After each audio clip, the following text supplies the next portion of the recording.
Good morning, everybody. Welcome to today's webinar. My name is Maxwell Okello. I'm the Chief Executive of the American Chamber of Commerce here in Kenya. Thank you all for making time this morning. We have quite an interesting mix of participants from right across the region.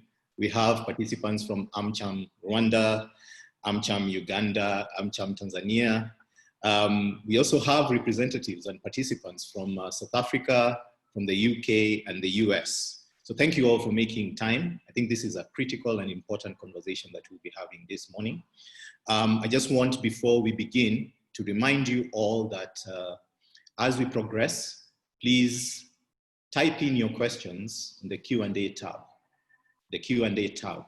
We will only address questions that are posted in the Q&A tab and not the chat tab, just for ease of managing the questions. So today's webinar is the first in a series on building resilience in our economies and tying that to implications for business as governments start weighing in options on reopening. The world is adjusting to a coronavirus that does not seem to want to go away. We've noted, all of us with concern, the resurgence in certain parts of Europe, as well as the US. And as countries struggle to keep new infections at bay, conversations are increasingly shifting to how businesses can rebound from the painful lockdowns that we've all been through. This crisis has had a truly devastating impact on economies globally, and East Africa has not been spared. The IMF recently revised its 2020 projections for the region downwards from a high of 5.7% to 1%. And governments are also revising their numbers. Kenya, for example, has revised its numbers from a projected 5.7 to about 2.5%, a figure that some feel or find is actually optimistic. So the conversation right now is more of probably a 1% scenario. Ethiopia has revised its projections from 6.2 to 3.2. The outlooks in Tanzania and Uganda show a similar trend, with GDP growth revised to 2% and 3.5% respectively, each representing a decline of about 3.3% and 1.8 percentage points. Now, what does all this mean for business? And how can business emerge stronger? And is there a role that government can play to ensure that we're able to rebound in the manner that we all would like and expect? So to help us unpack these questions and take us through the discussion, we have with us, or we've partnered with the Boston Consulting Group, or BCG as they are commonly referred to, led by Mills Schenk, who is the head of East Africa and managing director and partner for Boston Consulting Group. So with that said, I think I'll just quickly hand over to Mills, who will introduce himself and the rest of the team and take over the conversation. Mills.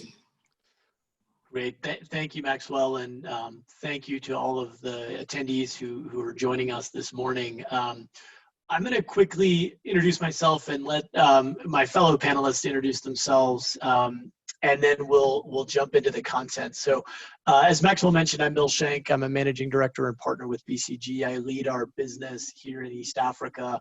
And we as BCG have been engaged on COVID on a number of different dimensions. So we're supporting about 50 governments around the world, obviously engaging actively with private sector clients on their COVID response. And locally, we've been doing quite a bit of work on COVID response in the region as well. Cece?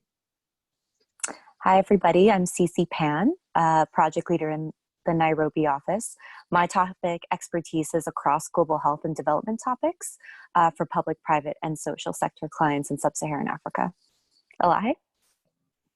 My name is Ilahi Popat Anjarwala. I'm a consultant in the BCG Nairobi office, and I have significant operational experience across sub-Saharan Africa, especially in Eastern and Southern Africa in a variety of industries.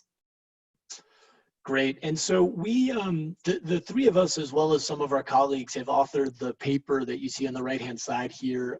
We'll be sure that everyone gets a copy of it following the presentation, but essentially it's about the health and economic situation as a starting point, and then what can businesses do to maintain business vitality and continuity through the crisis, and then what are the opportunities that we observe in East Africa that businesses can take advantage of. And so that's the content that we'll cover today. But again, the report is available online. We'll make sure that everyone has access to it following this. So Elahi, if you go to the next page. So we've divided the presentation today into 4 topics. We'll very briefly touch on the disease situation in East Africa. I think people are generally quite familiar with this. We'll deep dive a little bit into the economic impact, and then Elahi will cover the imperatives for business continuity, and then I'll come back and talk about the opportunities that we see for businesses to rebound stronger. So with that, I'll turn it over to Cece to talk about the pandemic situation. Thanks, Mills. So as Maxwell mentioned, the disease progression continues to evolve globally. And this is no different in the East Africa region. So true prevalence, meaning how many people currently have the disease or frankly had it, as well as disease progression, where we see the disease going, remains unclear across the region. If you look at the lines on the right-hand side, it's clear that the disease situation is a bit heterogeneous in how it's evolving across the region. I will note that on the same day, compared to Kenya, South Africa had 16 times the number of cases, Italy had 36 times more, the US had over 200 times more. But it's still very uncertain, whether these curves will look quite the same going forward as they have in the past. And part of this uncertainty is highly correlated. Oh, sorry, Elahi, just one slide back. Part of this uncertainty is highly correlated with testing volumes. So it is fair to say when you look at the left-hand side that both total tests performed as well as tests per capita, so tests per 1,000 people, are relatively lower in the East Africa region or not reported publicly compared to other parts of Africa and other parts of the world. Rwanda is notably quite strong in the region, having almost 11,000 tests per 1,000 people, but it's still, you don't identify cases that you don't test for. And so that is part of what makes the picture a bit murky. Now, on the next slide, while it is true that we are not sure how the disease will progress, it is fair to say that total confirmed cases and total deaths in particular per capita in the region appear relatively low compared to other parts of the world. In fact, when you look at the middle column, the relativism is exponents lower. I mean, the highest deaths per million people in the East Africa region is Somalia with 6, and that is far, far lower than what we see in US and parts of Europe. And while the science is not conclusive as to the cause of this, there is high correlation between age and deaths. When you look at the United States, for instance, the reported deaths from COVID, over 80% of those deaths are for people above 65. In Canada, it's actually over 90%. So there certainly is a correlation there, and many people who are hospitalized from COVID, at least in those countries, have comorbidities associated with age, such as hypertension and diabetes. So what does this mean from a disease perspective going forward? Unfortunately, there's no crystal ball. It genuinely is uncertain globally and in the East Africa region, especially as countries start to ease restrictions, open the economy. We're certainly going to have to monitor it very closely. This is both governments to make sure that outbreaks are avoided, that overwhelm the health system. And from a business leader perspective, one should expect that this uncertainty will persist, certainly through the end of the year, probably until we have a vaccine, which is 12 to 18 months from now is what many people estimate. And so it's important, especially if your business is across the East Africa region, one must monitor an evolving and actually quite heterogeneous situation, as you saw, across the different countries. So if we move on to the economy, I will say the impact on the economy looks a bit more clear in some ways. So what do we mean by that? As Maxwell also mentioned, from a GDP growth perspective, globally, we know the forecasts have been adjusted down, and this is showing the IMF projections as of April 2020. From the East Africa region's perspective, overall, the EAC expects a 4 percentage point decline in global in GDP growth. It's important to note here, though, that the impact will likely worsen as the disease progresses, and certainly if there is lack of containment of the disease going forward. Since early April, when these projections came out, total confirmed cases globally have already increased more than 5 times. One thing our report draws a distinction between is two important but slightly distinctive types of economic impacts on businesses. One on the left is the idea that you have economic impact from demand and supply shocks globally, but that also affect the domestic markets.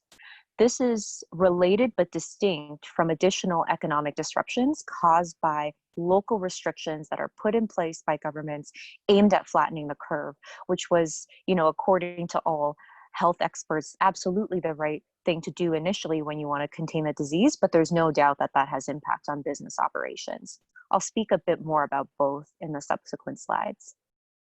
So on global demand and supply shocks, I imagine some of you running businesses in the region have experienced some of these. On the demand side, from a local demand perspective, we see behaviors shifting. Many consumers in the region and households face financial strains and have already adjusted their spending, focus more on essential product categories only. And so this definitely has had an impact. And an even bigger impact for many is the reduced demand for exports from the East Africa region.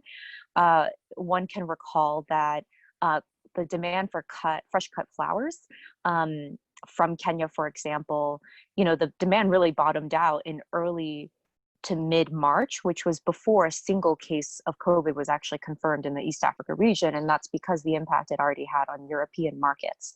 And both of these contribute to strained liquidity for businesses, which is challenging to manage.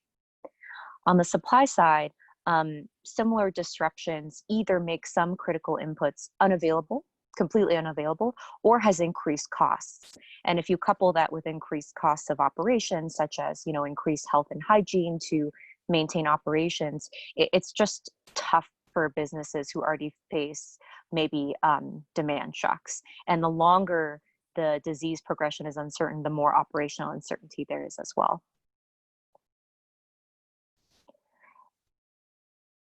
On the restriction side, in terms of how it exacerbates economic impact, one thing to note is that many countries in the East Africa region actually were very swift and decisive in putting down stringent restrictions earlier than maybe many of countries in other parts of the world. And there's no doubt that this contributed to containment of the disease. So that's good, but there is differentiation across the countries in the region. The impact this has had, though, just to highlight a few industries, from a travel and tourism perspective, in the region, most of the tourism is driven by international travelers, but there is a growing domestic tourism segment, which was impacted by internal movement restrictions as well. So that's hitting a sector that was already impacted by the global shocks. On the agriculture and manufacturing side, total air freight capacity was reduced because of some of these border closures and reduced flights, and that's actually increased cargo and logistics costs for many businesses. And if we look at a sector like education, while school closures have impacted hundreds of thousands of jobs in Kenya, for example, alone, the impact on students and communities is far more reaching. We will know in various studies conducted across the different countries, whether it's by CEPSA, the World Bank, or other organizations, the picture is quite clear that SMEs are disproportionately impacted by COVID-19.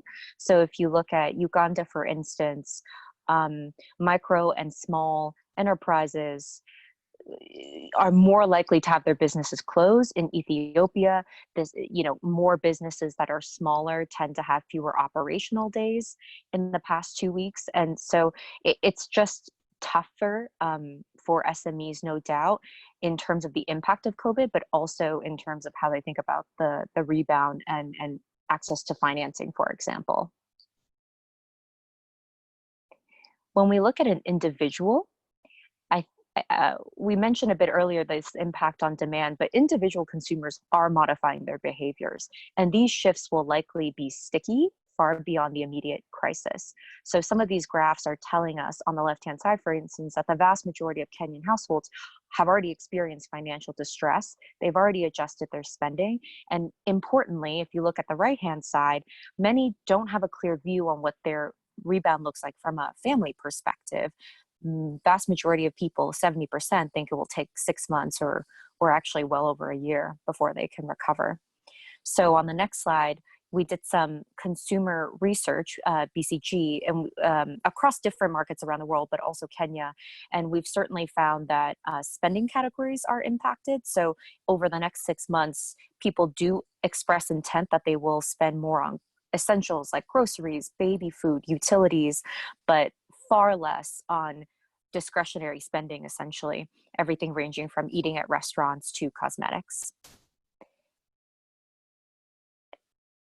And so if we take the health situation coupled with the economic situation, it's clear that businesses will, businesses face challenges to survive the immediate fallout. But should they do that, they also want to prepare for a rebound. All of this is in the context of continued disease uncertainty, global market dislocations, and shifting consumer behaviors. It's definitely not an easy situation, but I'll turn it over to Elahi, who can present some actions on thinking about the business continuity in the more immediate term.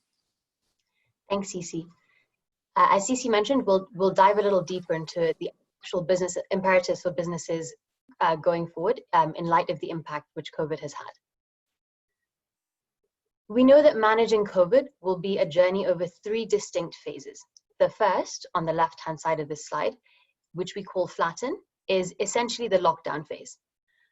During this time, we've seen economic activity drop significantly, and the questions have been asked around how long this phase or this lockdown will last, and how much economic activity will drop by.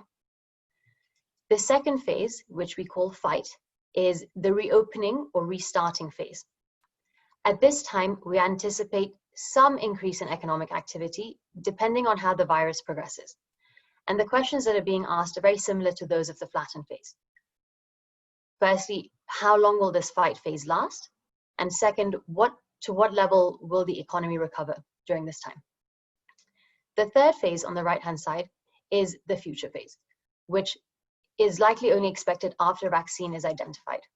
As Cece mentioned, a vaccine is likely only to be developed within, at minimum, 12 to 18 months from now. In the Future phase, we expect the economy to further increase from the Fight phase, but the key question being asked in this particular phase is, where does the economy return to, especially when compared to pre-COVID times? In East Africa, we're starting to see a transition from the Flatten to the Fight phase, and the question to answer is, what can businesses do at this point in time? We've identified 4 priority actions for business leaders in East Africa to take to ensure survival and immediate business continuity. I'm going to go over each priority action on this slide very briefly, because we'll go into detail on the subsequent pages. The first one is around workers and the workplace, ensuring that your business is prepared for the new reality with the relevant safety and compliance protocols in areas such as hygiene, safety, and remote working, to name a few. The second is on cash and liquidity management, actively and effectively managing cash positions, maintaining and monitoring liquidity, and securing financing during this time of uncertainty. The third is around stabilizing demand and supply. Businesses need to actively engage with customers and ensure that the supply chain and operations can continue, especially in light of global supply chain disruptions, which we've seen recently. The fourth and final priority action is around using data-informed scenario planning, either by having a person or a team to essentially ready the business for multiple scenarios. So, for example, business planning in an optimistic scenario where the economy reopens in the short term, The virus only peaks in September as has been forecast, and beyond that we move into the new normal. At the same time, this also means preparing for the worst case scenario, where potentially the virus spikes after the economy reopens and the economy has to shut down again as we have to enter lockdown again to prevent the virus spread. We'll go through each one in more detail, starting with workers and workplace. We've identified specific actions for businesses to take that evolve based on the disease progression through each of the 3 phases I mentioned earlier. And I'll go through a few examples to explain them in a bit more detail. During the flatten phase at the start of the crisis, we've seen and experienced businesses having to adapt to a new environment and keeping the workforce safe, pivoting very quickly to remote working and mitigating the risk to people, especially those in critical roles. As we move into the fight phase, one of the things businesses will need to think about is a smart restart. So how to prioritize and focus on what needs to be done in person and ensuring that any ramp up is compliant with local regulations to ensure limited virus spread. Another is that businesses will need to upskill the team and identify and support high performers, potentially even starting to increase the size of the workforce again. Going forward into the future, we'll see businesses taking the best of what they experienced during COVID and applying them, such as balancing between in-person and remote working while sustaining remote working at scale, as well as the need to identify a new talent and skill paradigm to develop new digital capabilities and ensure an adaptive learning ecosystem that will help employees going forward even beyond this. On the cash and liquidity management side, there are 5 levers for effective cash management because, as many of us have experienced, all businesses will likely be materially impacted during the crisis. The first is to generate transparency, essentially identifying and managing the main cash inflows and outflows for the business. The second is to secure financing. What this means, for example, for a cash-strapped business, is to maximize all sources of possible financing, leveraging all credit lines and launching immediate action on this. The third is around defining rules for discretionary spend, which really means to clearly limit and define non-essential spending and stop the bleeding. The fourth is around a cash management office. This may be necessary in some instances where the cash management office operates across the group, but is centrally run and ensures a very close eye on cash and liquidity management. And finally, building liquidity scenarios, which we'll talk about in a little more detail in the upcoming slides. But the general idea is to prepare to manage cash in a downside scenario and allow for dynamic business and liquidity planning.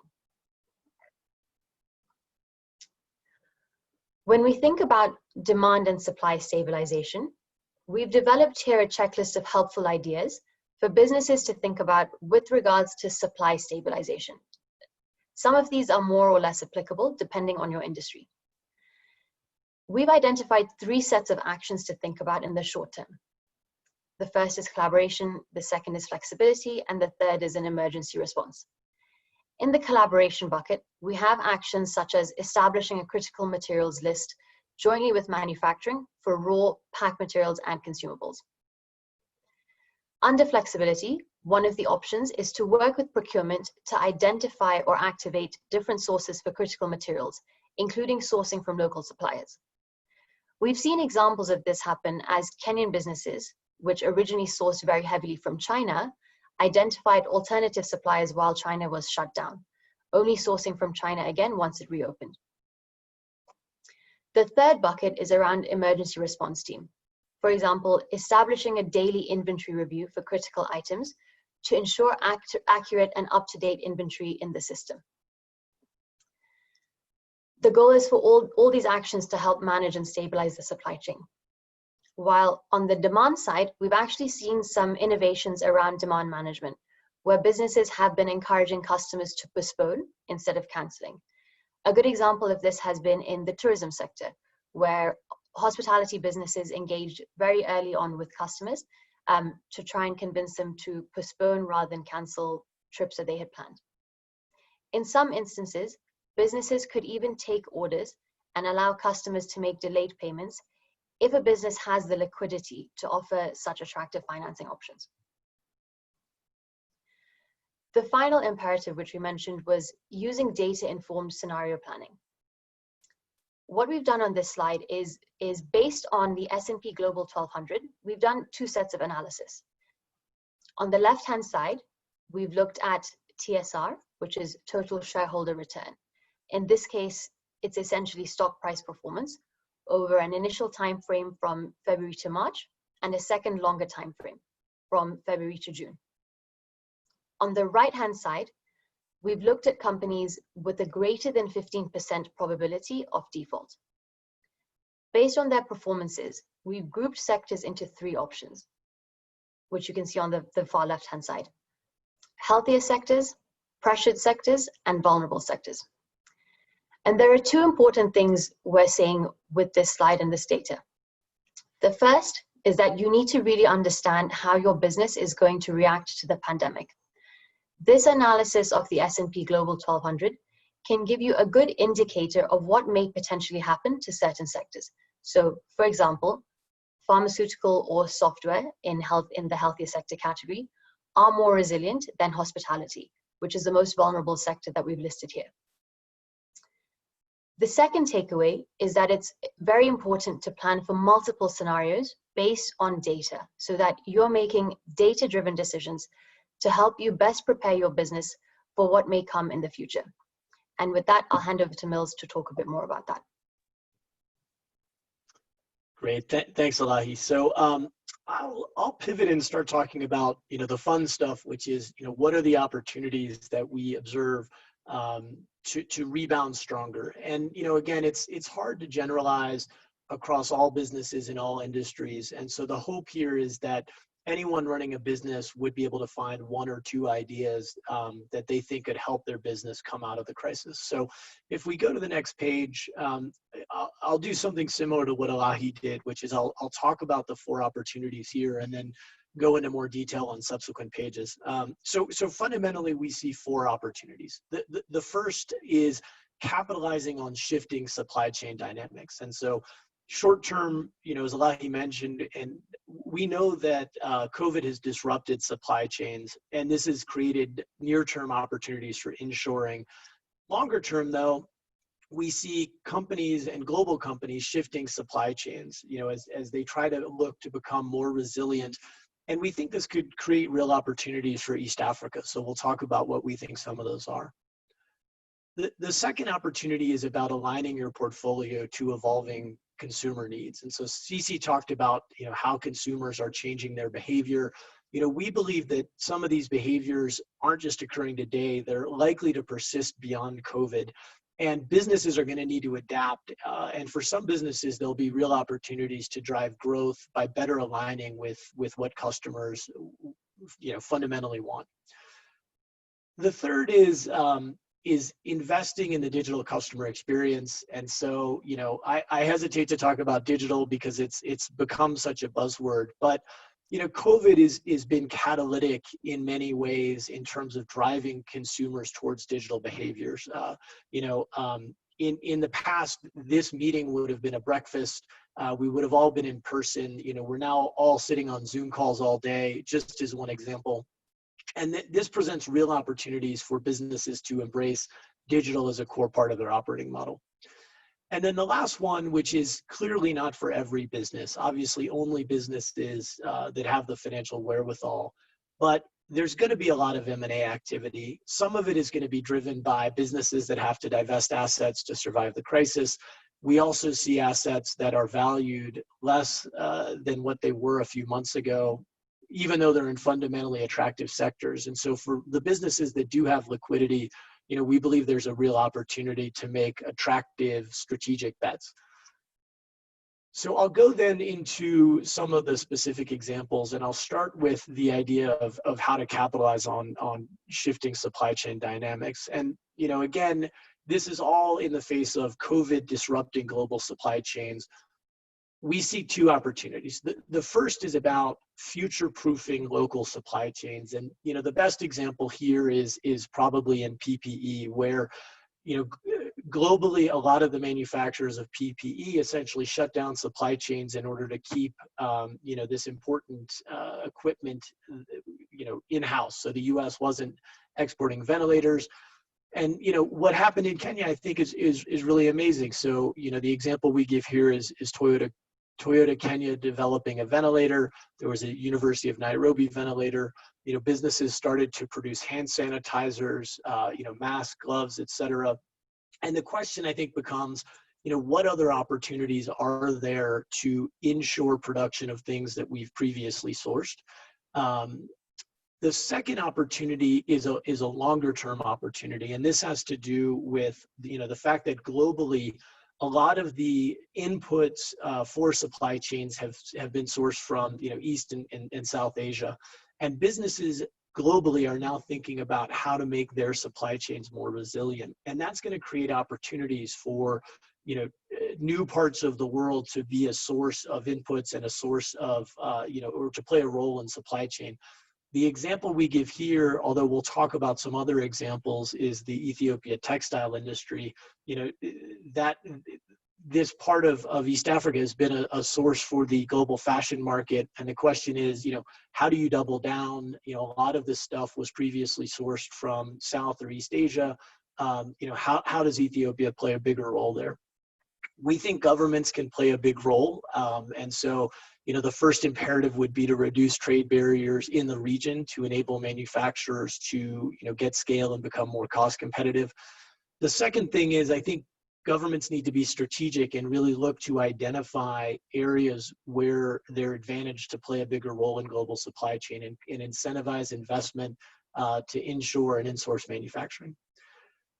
On the next page, so, you know, I mentioned we had thoughts around where we think some of the longer opportunities are. You know, we have not done a project on this, although I would love to.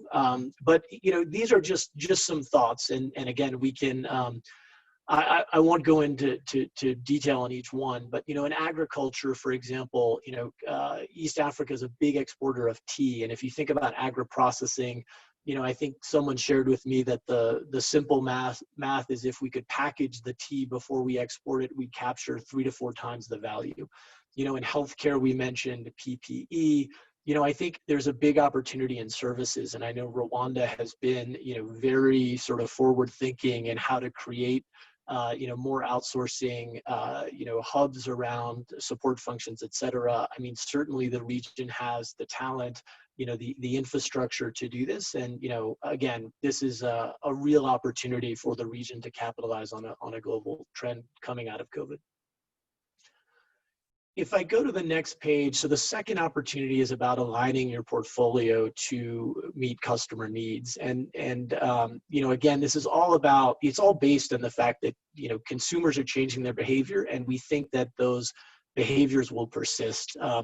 And CC shared some of the behavior changes, but, you know, it's a pivot towards spending on more basic necessities. It's less willingness of consumers to go to, you know, crowded settings, to, you know, to eat, to be entertained, to shop, and it's greater engagement on digital channels, which we'll talk more about. So just a few examples of businesses that have really taken advantage of this. So Soko Watch is a B2B business that enables informal retailers, you know, to sell and order products via SMS, and they've dramatically increased their shop partners in this period, again, enabling, you know, small merchants to have access to markets and customers that they didn't have previously. You know, airlines obviously hit very hard by, you know, the lack of travel in COVID, have pivoted their business model to focus more on cargo. Now, I mean, it's not going to save all the airlines, but it's just an example of realigning demand. There's another business locally called Bidkoro, which is a juice manufacturer, and they've pivoted their production to focus less on fruit juice, sort of fresh juice, and have now pivoted their production to focus more on concentrate. Again, just to pivot towards the demand that people have on more basic necessities that last longer. So a lot of innovation here and a lot of opportunities for businesses that can pivot quickly. If we go to the next page, then the third opportunity is about investing in the digital opportunity and embracing digital. Again, we believe that COVID is a real catalytic event for digital business models. So the example that we have on the page is based on banking. And so the consumer research we've done suggests that 90% of banking customers are engaging more now on digital platforms that they have before. And then more interesting than that is the right-hand side, which essentially says that people expect to, continue to engage digitally. And so, I think it's a 20 percentage point shift of people saying that they're not going to go to the branch anymore, that they're going to engage more with their bank through digital means. And if we go to the next page, there's a lot of great examples in the region of businesses that are taking advantage of this trend. So, banks obviously have had an imperative to shift their customers towards more digital engagement, for a number of years now. The example we give here is Credit Bank, which just launched an online banking platform to allow customers to process checks remotely. There's plenty of examples outside of banking. I'm sure we can all cite quite a few. I think Jumia has done amazingly well in this environment and have partnered with the United Nations in Uganda to launch an online platform for SMEs to be able to connect with customers. Again, the airlines, not always known for being able to pivot quickly. Ethiopian has launched a mobile app to engage with cargo customers. So there's just a lot of innovation happening here. And I think for most businesses, there's an opportunity to, embrace digital, again, leveraging this sort of catalytic experience that COVID is creating. Governments can play a big role in the shift. I think governments regionally are doing job training, setting up digital hubs. Again, I think Rwanda is at the forefront of this. But clearly a big opportunity. And then the last opportunity that we highlight is focused on M&A. And again, this is clearly not for every business. It's likely just those that have the financial wherewithal to do it. But we know that assets are valued less than they were, even for businesses that are going to be resilient through the crisis. And so fundamentally, we see three different types of M&A that can be pursued. The first has to do with fundamentally divestiture. And so this is about saving the core. It's about, divesting non-core assets. That also creates opportunities for acquisitive businesses or for acquisitive investors to grow the core. So, growing the core is fundamentally about consolidation. So, growing scale, driving efficiency. But then also setting up, Pan-African or regional platforms. And we've talked to a number of investors that are looking to take advantage of, current valuations to make plays like that. And then the last one, which would be the more aggressive play, is really extending the core. And so, that could be integrating value chains, so moving upstream or downstream, or even pursuing opportunistic investments to, reposition a portfolio or, take it or expose yourself to additional sources of growth.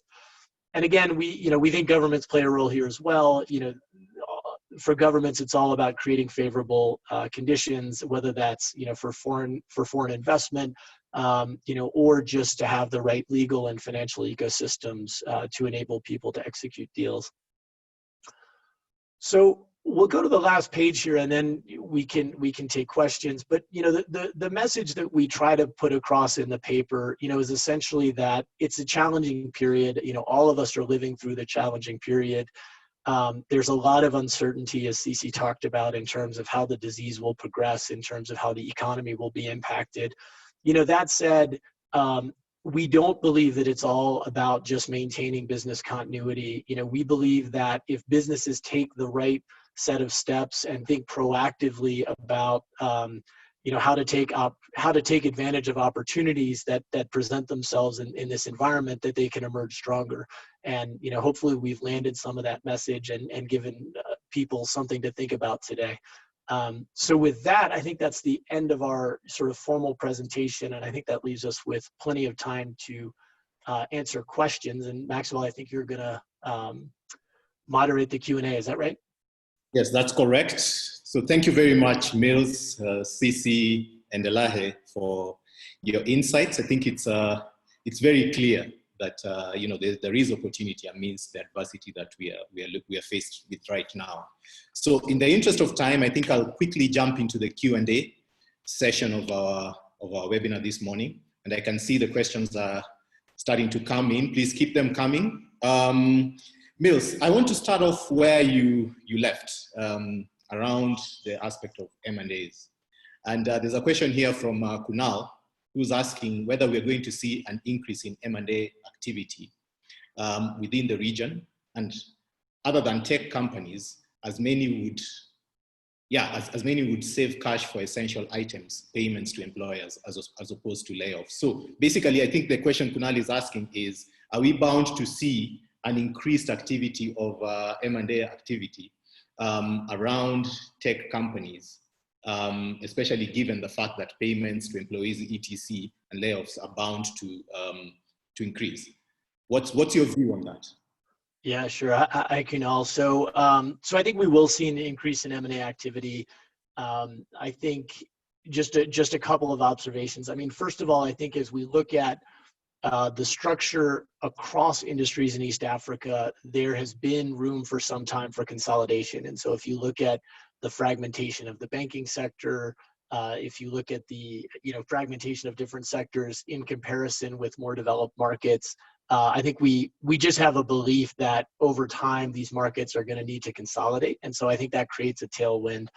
On the corporate side, I think it'll depend a lot on where there are businesses that have the financial wherewithal to pursue transactions. I mean, a lot of businesses are suffering, and so on the one hand, it creates opportunity. On the other hand, you may have businesses that struggle to be buyers. And then maybe the last thing I'll say is that, I think on the just pure sort of investor side, if I think about private equity and foreign capital, in talking with those types of investors, they have, I think, bemoaned the lack of actionable deals that are out there. I've talked to a number of people that have talked about raising funds, just to take advantage of the opportunities that are out there. For M&A at the moment. And so I think on the private equity side and the foreign investment side, we'll also see a lot more activity. Okay, great. We received certain questions from those who are in attendance. One is asking regarding the regional impact of COVID, which I believe we've addressed in your presentation. However, there's a specific question relating to agriculture and how agriculture is expected to transform and be more resilient in the face of the changing market systems occasioned by COVID. Any views or thoughts on that? Yeah, I can take a stab, and then Elahi and Cici, if you have thoughts, please pile on. I mean, I think I'm not the world's expert on agriculture, just to be honest about it. But I mean, what I do observe is that export-oriented agriculture, I think, really struggled at the outset of the crisis. And so anything that was exported, I think demand, just dropped immediately. At the same time with border restrictions, I think there was a realization of how much food, was traded regionally. And so, in Kenya, for example, a lot of the sort of staples are imported. And when those supply chains are disrupted, there's a real challenge.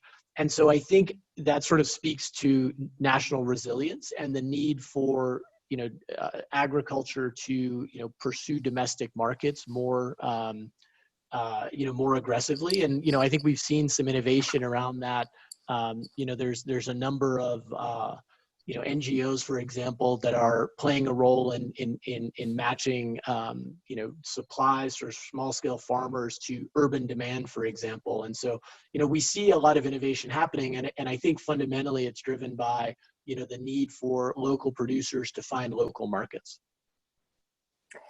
I think the one build to Mills's comment is the idea around, can more value-added processes in the agricultural value chain also be done in the region? So I can think of two examples that certainly people have been talking about. One is, for instance, the manufacturing of fertilizer or other agricultural inputs.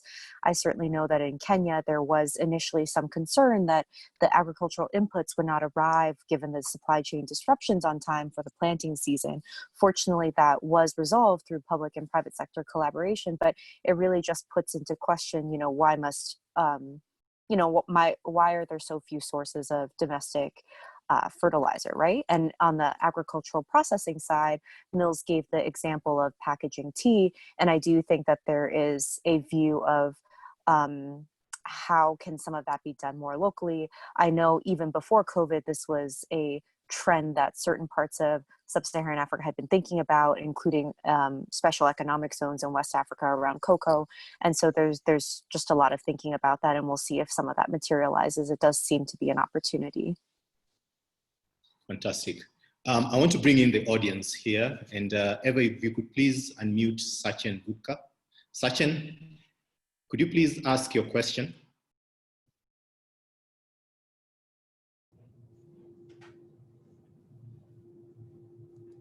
Sachin? Yes. Go ahead. Yeah. Sorry, what was the question? I missed the last 2 minutes, unfortunately. No, we're actually giving you an opportunity to ask your question directly to the panelists. Okay, I don't have any question, but I think a great presentation as usual, Mills, CC and Ilahi. I think overall we are going to see fairly subdued activity. We are also going to see cases, for example, of business interruptions with regard to factories putting in stronger compliance measures and so on, which could lead to interruptions in supply chains. As people turn more positive, I think the occupational health and safety will come in a bigger way. So I guess the comment or question really is how can businesses better prepare for supply chain shocks or unforeseen shocks that they would like to come up with, that they foresee. So I think that's really my comment stroke question. Thank you. All right, thank you, Sachin. Great. Thanks, Sachin. Elahi, do you want to take this one, given that you covered the supply chain topic? Sure, and sorry, my internet's a little unsteady, so if you have trouble hearing me, please let me know. So Sachin, on the supply chain side, I think it's we mentioned those three, I guess, key areas of what businesses can do around collaboration, flexibility, and an emergency response. And I think a lot of the answer is to basically first and foremost keep track of what's happening. So understand the situation with suppliers, whether they're able to supply or not. We mentioned the example of people finding alternative sources from China because China closed down. So I think it's important to keep an eye on where you can possibly find alternative sourcing and work closely with all the various team members to understand how to resolve those issues as they come about. So whether that is having dynamic tracking of availability, understanding where you can find other advantages or minimize disruption, communicating with customers to ensure that they're not taken by surprise with any issues from the supply chain. And I think it's very important to engage all the stakeholders in those conversations. Mil, CC, anything you want to add? No, I think that's right. Okay, fantastic. The aspect of SMEs is quite a hot topic right now, and SMEs, as you've said in your presentation, are bound to be impacted and already impacted through the. I want to open up an opportunity to Michael Kariamu, SMEs. Please, Michael, go ahead and ask your question directly to the panelists.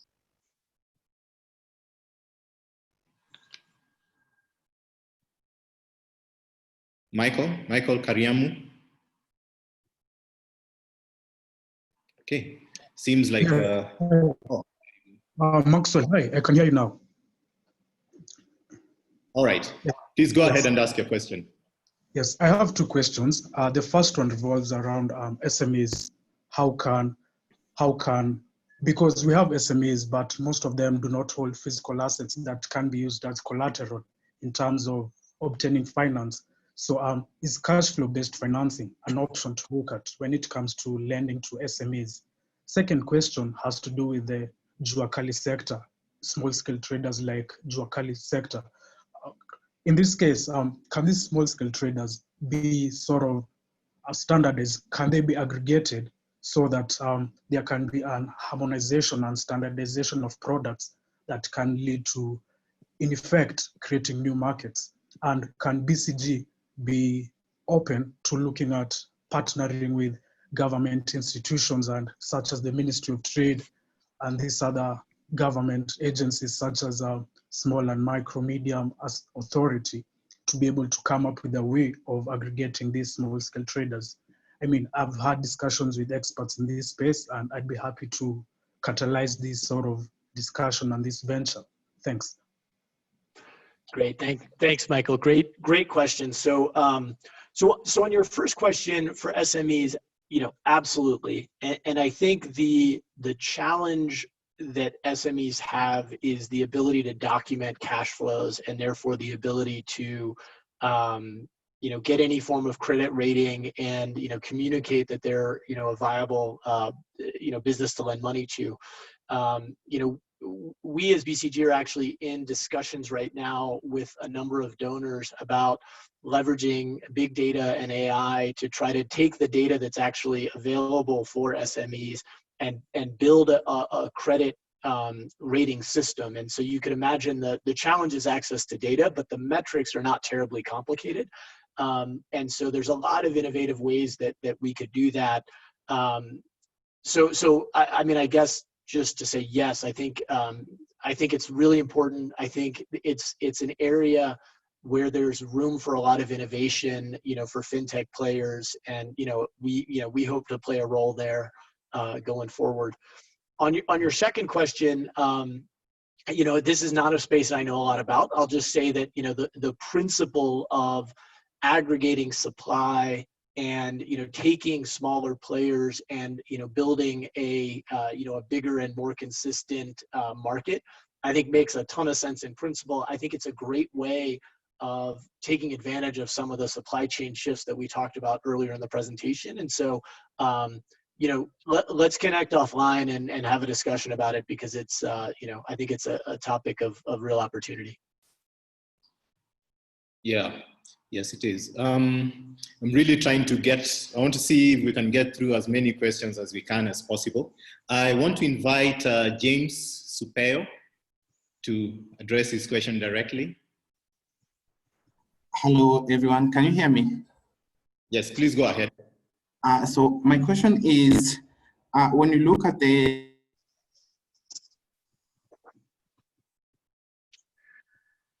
James, we can't hear you.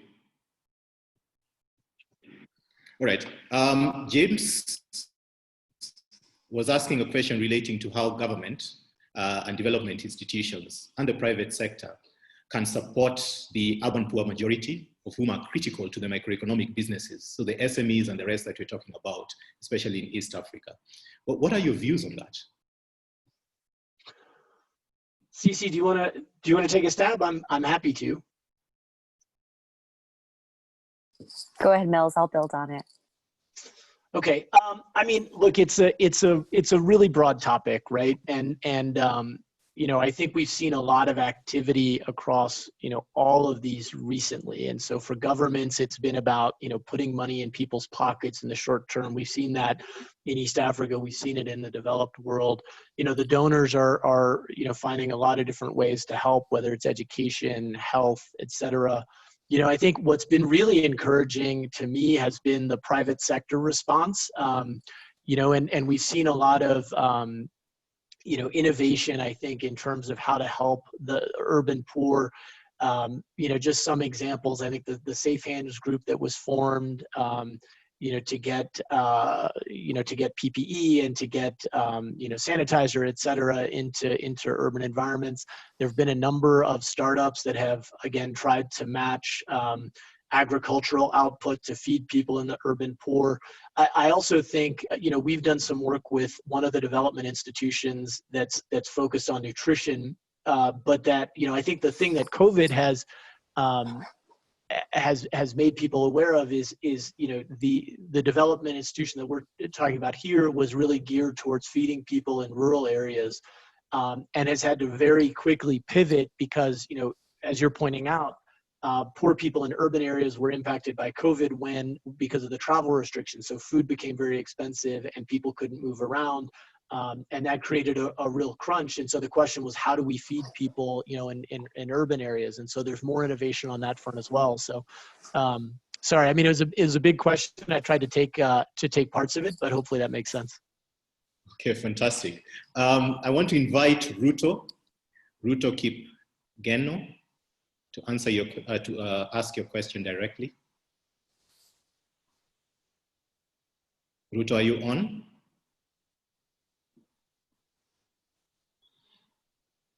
Right, Ruto's question is, does the panel foresee change in the investment models which individuals have been opting for? So for example, investment in land seems to be quite popular in East Africa, to more current asset and financial instruments. What's your view on that? I can give one perspective on the consumer side.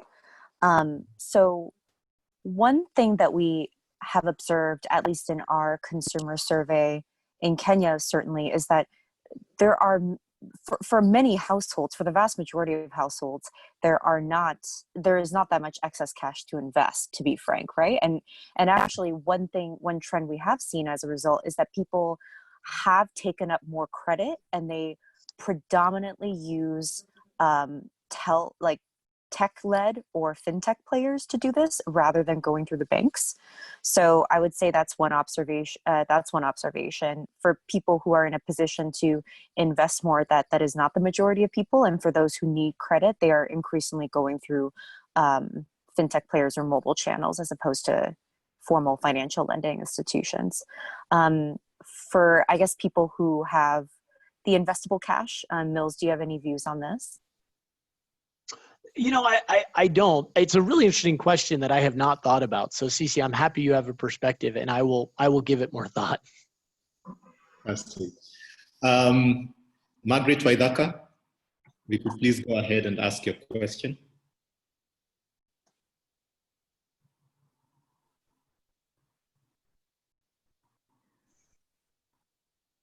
Margaret? All right, so Margaret is asking, what platforms can support individuals and investment groups? So it's related to what you've just talked about. But I think she's broadening it a little more to basically try and understand, what opportunities, things like crowdfunding, could those come into play? A related question as well from Ewart is whether the capital markets can play a role in bridging the gap when it comes to accessibility of finance for both corporates and small businesses. So it seems like there's a thread here around finance as a critical, support for business, and how and what models are available for businesses to tap into this. Yeah, and I mean, it's a great point because I do think on the business side, there are people who are very forward thinking, who are taking advantage of some of the trends that we're seeing related to COVID, whether it's new business models or new investments within their businesses. I think the mature elements of the capital markets, whether that's private equity or banks that do cash flow lending, I think that's a pretty well-oiled machine. We've talked to a number of private equity funds that are, looking to, put more money into portfolio businesses, or, either to do acquisitions or to fund growth investments. Whether or not there's sort of new lending opportunities, I would say yes, because I think there's, as we just talked about with SMEs, the ability to get cash flow loans in East Africa for many smaller businesses is quite hard. And so there's definitely a segment of the market that would benefit from more innovative financing options. I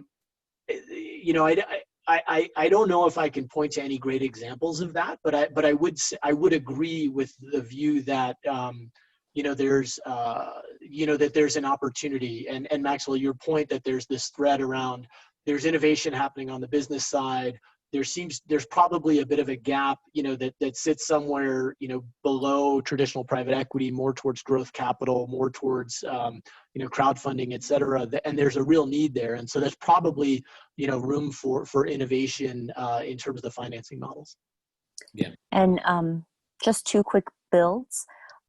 In terms of global private equity, anecdotally, there are many funds that are Africa focused that have a lot of dry powder. And again, this is anecdotal, but there's some indication that co-investment is a preferred option, especially because of all the uncertainty and the fact that having a local partner is looked upon favorably. And so that could be a trend in increased M&A activity going forward, something at least to look out for. The other observation, because I know Margaret's question also talked a bit about COVID treatment specifically, so at least in terms of the healthcare investments, whether that's in diagnostics, treatments, or vaccines, we've seen unprecedented amounts of co-financing. So you'll have development agencies as well as governments essentially de-risking the funding that biopharma companies need to invest in the R&D, but also increasing manufacturing capacity. So you do see more blended financing, and in healthcare they call it de-risking the pharma investment. Mm-hmm. Great, thank you. Johan Kidolezi, Johan, you can ask your question. Yes, thanks Maxwell for the opportunity, and thanks to the BCG team for the wonderful and informative presentation. My question is mainly around what government can do to enable a faster recovery of businesses during COVID and also post-COVID period. Yeah, I saw a study that tries part of this. Sorry. No, keep going. Sorry, you broke up a little bit. Oh, I apologize. Couldn't my connection here. Yeah. So I was saying I saw a study that compares the various stimulus packages as a percentage of GDP across the globe. Johan, your line is really bad. And from that study, it looked that the African countries are performing relatively poorly. So my question is, I truly apologize. Should I maybe send that instead? I think we got the gist of your question. I believe you're asking, how can governments, respond better? That's the gist of your question.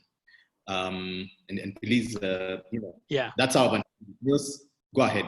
Yeah, no, and I think there was also a question around, if you look at the stimulus packages as a percentage of GDP, how do they compare? So I guess maybe to take them out of order. So on your last question, the size of the stimulus package is important. I mean, obviously, developed economies are in the position to be able to just borrow more money.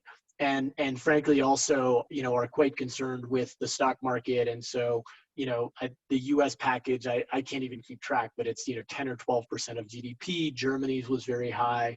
And so, you saw massive, influxes of capital, loans directly to struggling sectors. You saw, putting people, giving people money directly, small business loans, et cetera. East Africa, the packages were more to the tune of, 1 to 2% of GDP. The measures were broadly similar, and so, but there's fiscal constraints that mean that, the packages can't be quite as big. In terms of what government should be doing, I mean, I think a lot of it is happening. So it's injecting capital into the market to allow businesses to sustain, to sustain themselves.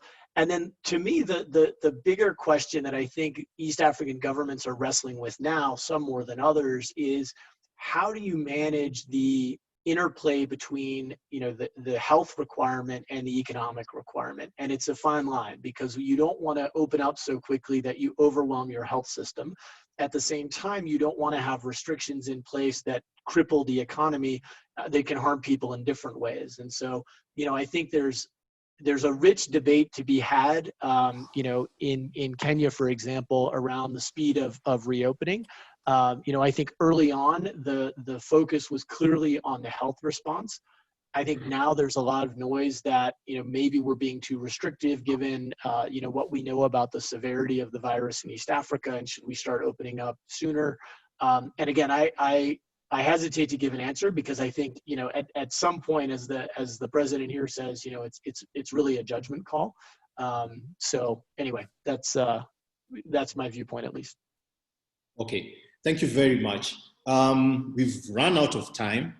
I think as we close, I just want to ask, one final question to Mills, CC, and Elahe. Just a quick, 1 minute closing comment on how, as businesses, from a practical perspective, what are the top 3 things that they need to take into account right now as they start thinking about rebounding and as government starts opening up economies? Yeah. I'll go first, and CC and Eli, I'm sure you have thoughts. So one, I think, is to recognize that the fight phase is going to last longer than we thought a few months ago. And so, I think if you're a business owner and you believe that the world is going to go back to normal in the next 6 months, I don't think that'll be the case. I think it's going to take time, and I think the changes that we see during COVID are going to persist. And then the second point that's very related to that point is you need to be thinking about how do you create advantage for yourself, given that, or how do you manage your business given that. Again, I think managing your business with a view that things are going to go back to normal is a mistake. And then the last one is just around the scenario, thinking in scenarios. So Elahi, I think, articulated two sort of extremes that I think are worth considering. One is where we have a gradual phasing out of restrictions and a gradual rebound in global demand, and hopefully that's what happens. But we also need to be planning for a scenario where the virus takes off after reopening and we go back into lockdown. And you need to be thinking about resilience in those terms. So those are my quick points. CC, maybe you can go next. Sure. I just have 2 builds on top of Mills's. I feel like that's allowed because he already answered 3 for the group. But my 2 builds are, 1, when we say things like one should scenario plan, one should track the situation, perhaps for some that feels that, one would say, well, how do I do that, right? I do very tactically want to note that there's a lot of publicly available, dynamic, updated in real time data sources. So on health, Johns Hopkins and many other data sources consistently report cases, deaths, testing, and so on. And so there actually is a lot out there for one to make a data-informed decision, even if the data is not a crystal ball. So that's sort of one tactical point. And I think the other thing to think about is very related to Mills's point about advantage and adversity. There are trends that you've probably observed, whether it's to your business or even just in your everyday life or the behavior of those around you. Some of those may be a response to the immediate crisis, but some of those may be underlying shifts that frankly were already happening before COVID that are only being accelerated. So at least during the SARS is actually often credited for why Alibaba initially gained a ton of market share and e-commerce really took off in China in the early 2000s. And so to the extent that you observe some trends now that actually you think are persistent, that could very well be a place where you want to play in the future. Excellent. Excellent. Thank you very much. Elahe, you want to add something to that?